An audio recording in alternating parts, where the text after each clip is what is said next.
first of all, thank you so much, Sharon, for the invitation. I'm not able to attend some of the sessions because of the time difference, but I'm really excited to be here with you and share this presentation with you today. So I'm going to start by sharing my slides. If I let me know if this works.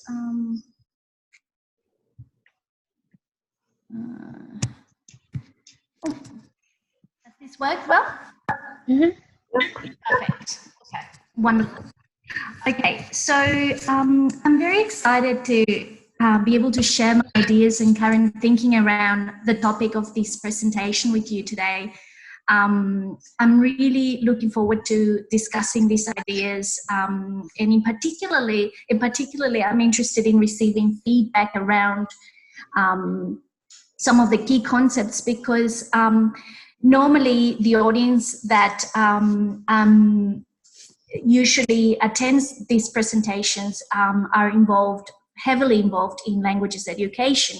So the opportunity to share these ideas with people beyond that discipline is very exciting for me. So the metaphor that I have used in the slides and the title of the presentation is centered on the idea of linguistic landscapes and being able to somehow chart the landscapes around the tensions underlining multilingualism, which very much characterizes the world we live in and which also impacts on higher education due to the increased mobility that it's experiencing and through internationalization processes.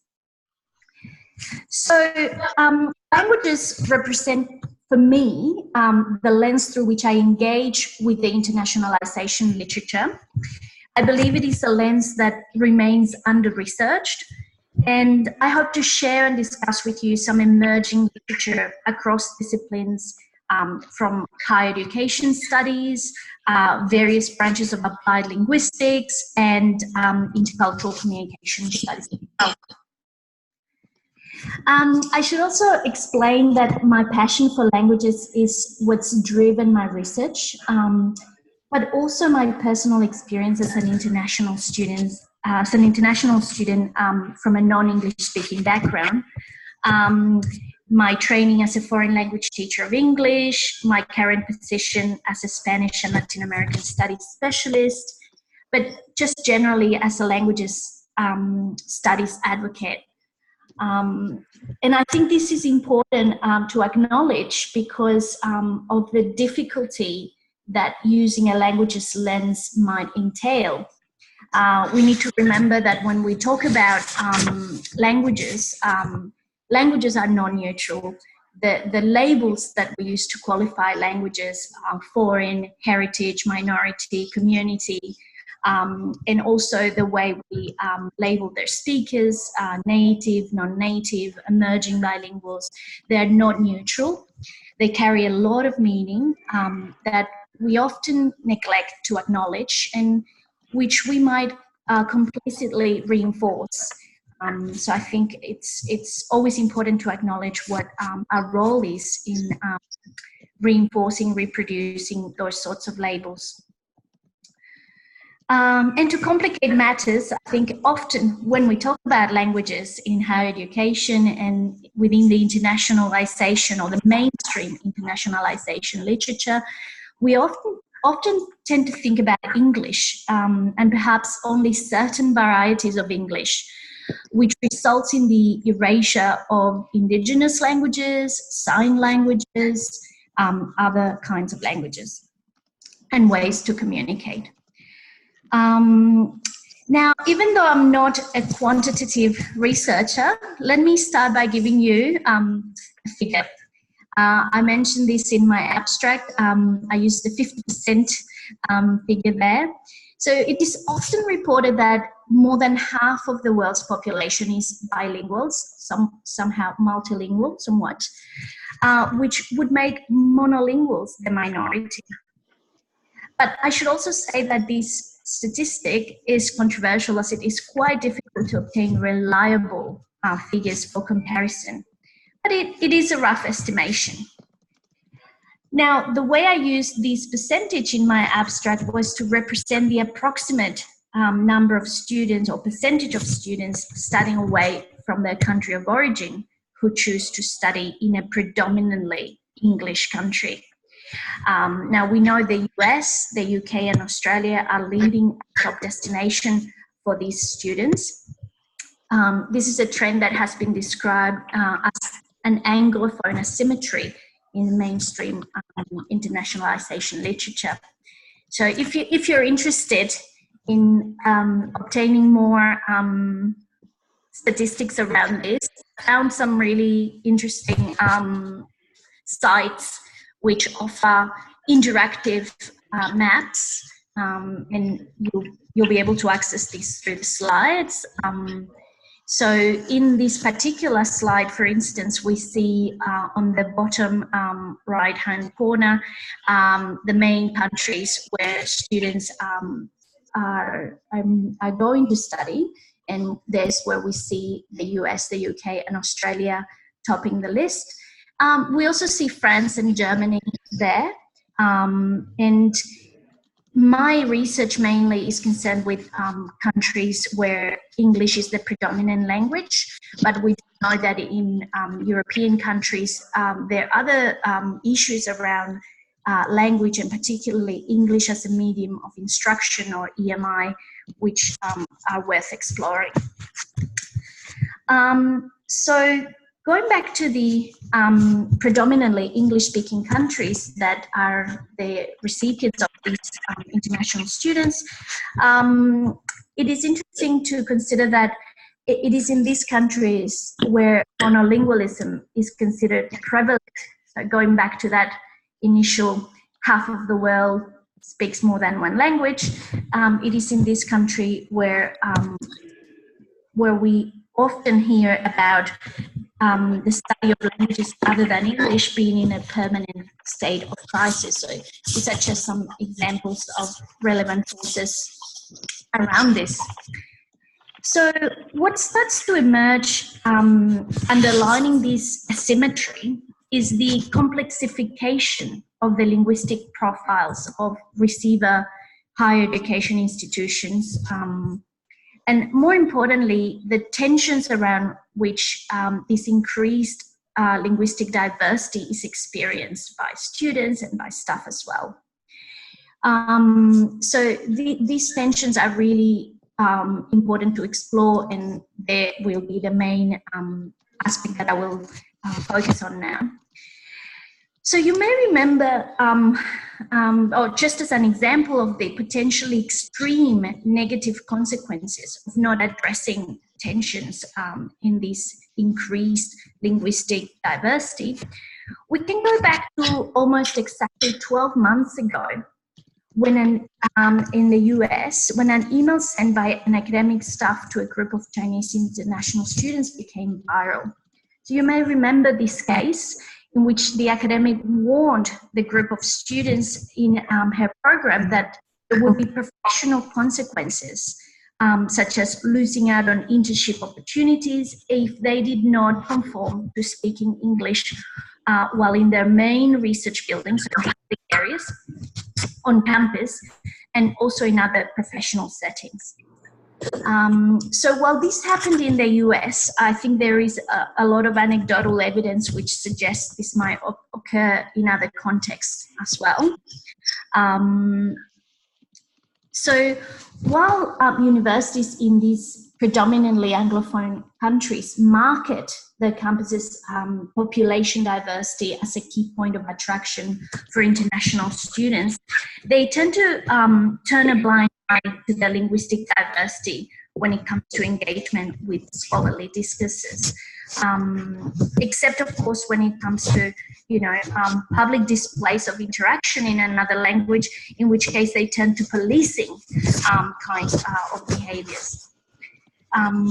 So here we have a critical applied linguistics scholar, David Gramling, which has an incisive remark regarding how multilingualism can be a non-performative, how universities tout languages in their strategic plans as a desirable asset, and as I said, also market it as far as as an example of the of the diversity in their campuses, but are fastidiously monolingualizing nearly all aspects of the curriculum, eroding requirements, relying on international students to somehow multilingualize us, being the recipient countries.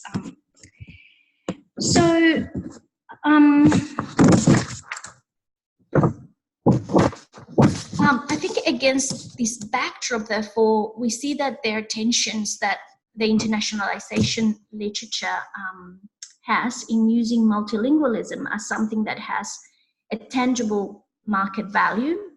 And so we might ask ourselves, whose multilingualism do we embrace and celebrate?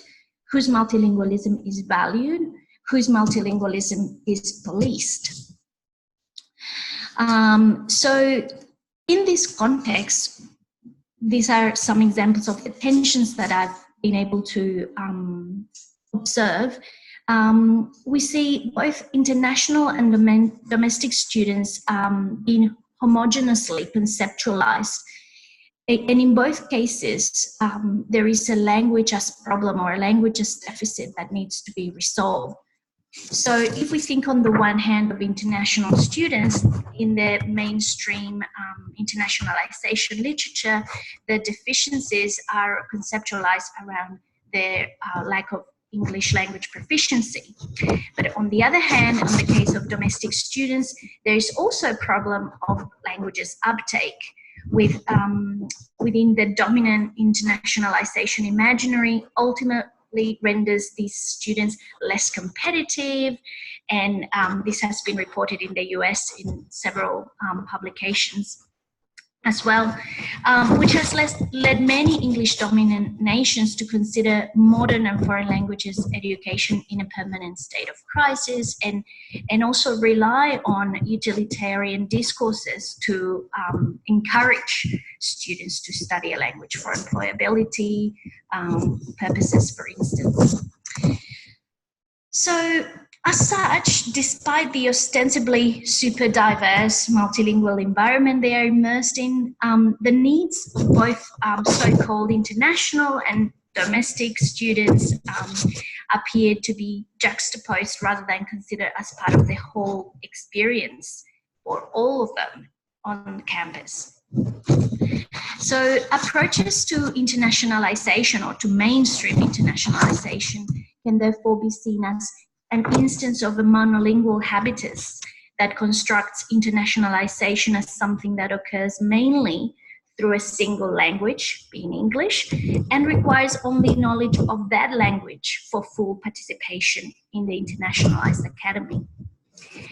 Now, one of the other tensions that you can see on this slide is the idea or the concept of language as deficit and language as resource. And certainly, the language as resource discourse is gaining momentum, but I believe that it's still difficult to implement in practice. And I'll have some questions to ask you around this.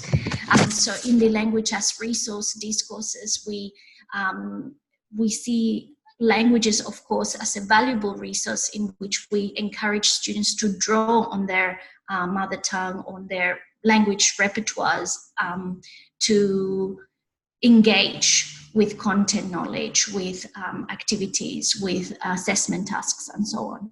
But this is definitely something that is only emerging at this stage. So along with this, these tensions, I think going back to the title of the presentation, we have this idea around multilingualism being commodified as an object of privilege and prestige, whilst opening a gulf for vulnerability and inequalities in access to eliteness under particular socioeconomic conditions and points in time. So I think this is an important issue to consider. How is multilingualism commodified? And going back to the questions I had before, whose multilingualism is celebrated, whose multilingualism is encouraged, and and whose multilingualism is excluded. So in a European context, so beyond the Anglophone sphere, we have here an example in which Jasper speaks to the prestige or pure multilingual, referring to the upwardly mobile, highly educated, higher socioeconomic status learners of 2 or more internationally useful languages. Here again is this commodification of languages within a neoliberal framework. Jaspers places this in opposition to the plebeian or impure multilingual, referring to the use of various regional or minority language varieties by a mostly urban, largely multi-ethnic, very often poorly educated working class across Europe. And I think these are ideas and concepts that we can easily extrapolate to other contexts as well. So I think in recent years, and certainly last year in 2019, we've seen a lot of new studies and engagement and renewed engagement around ideas of elite multilingualism in the higher education context, particularly again in the Anglophone world, because this is where it's experienced in very specific ways. But as I mentioned before, we can see a book, an edited collection there as well, about the EMI campus, where other problematics might emerge as well. The English as a medium of instruction campus, typically in Europe. So there's certainly a lot of engagement with these issues. And I think this engagement comes from a number of disciplines, and it makes it difficult sometimes as well to look at various streams of literature and various streams of ideological underpinnings in that literature that might help us perhaps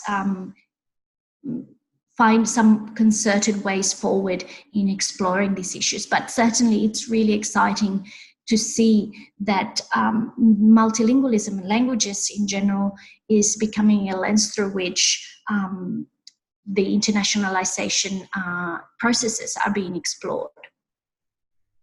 So in the field of applied linguistics, for instance, and maybe this makes it even more complex, and particularly in the teaching of languages in general, so foreign language as a second language, language teaching methodologies, there is a lot of movement at the moment in considering ways of doing things differently, teaching languages differently, approaching these ideas of linguistic ideologies underpinning the work that we do differently.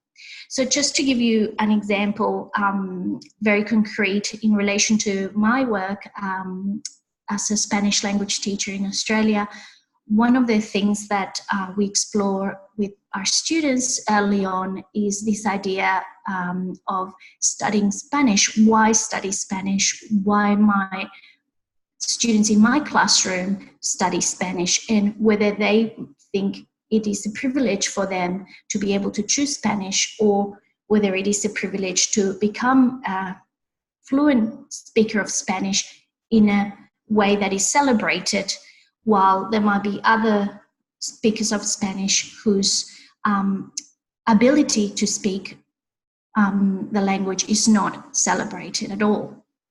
It's persecuted. So this is just to give you an idea of a very small aspect which transpires in the classroom, in the everyday classroom, in a language context. So in Australia, we are so far away from being exposed to Spanish in comparison to North America, that for us finding ways to engage students in the learning of Spanish is difficult. But this also poses other questions, such as what varieties students are exposed to, what varieties they consider to be prestige, what kind of engagement do they have with the countries that speak that language. So some of these ideas I've explored in two recent publications, and certainly they expand a lot more on this that I was able to present here today, but they have been very much inspired by the work of colleagues in the network. So I would love to hear back from you if you have any feedback on them. And also I have drawn inspiration in the network's engagement with orienting questions around critical internationalization studies or critical university studies. And I wanted to propose these questions for discussion. So, who benefits from commodified versions of multilingualism in the modern internationalized university? How might institution-wide language policies help promote equitable approaches to multilingualism? How might we engage more critically with multilingualism in the, as I was given the example, the concrete example of the language classroom versus a content classroom? So a classroom in which students are learning about engineering, about medicine, about history, and so on. Whose linguistics repertoires are included and excluded in these processes? How might language specialists such as myself and perhaps other colleagues in the network engage critically with the unconscious complicity supporting this elite multilingualism?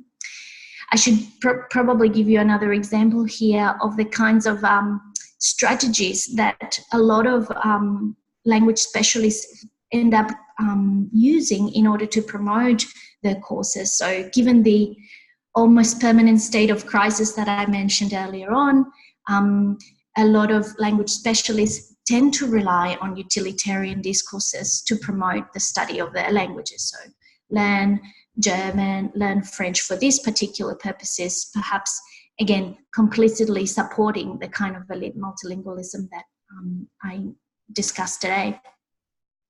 So how might staff and students be encouraged to draw on their linguistic repertoires to challenge dominant epistemologies, the traditional models of knowledge transmission, so the kind of language that we use in the classroom when we are teaching, production and also dissemination, for instance, in publication, in the publication aspect of our scholarship, being reproduced by universities around the world. So, so that's the presentation, but I'm happy to continue on with the discussion. Thank you so much, Adriana. I think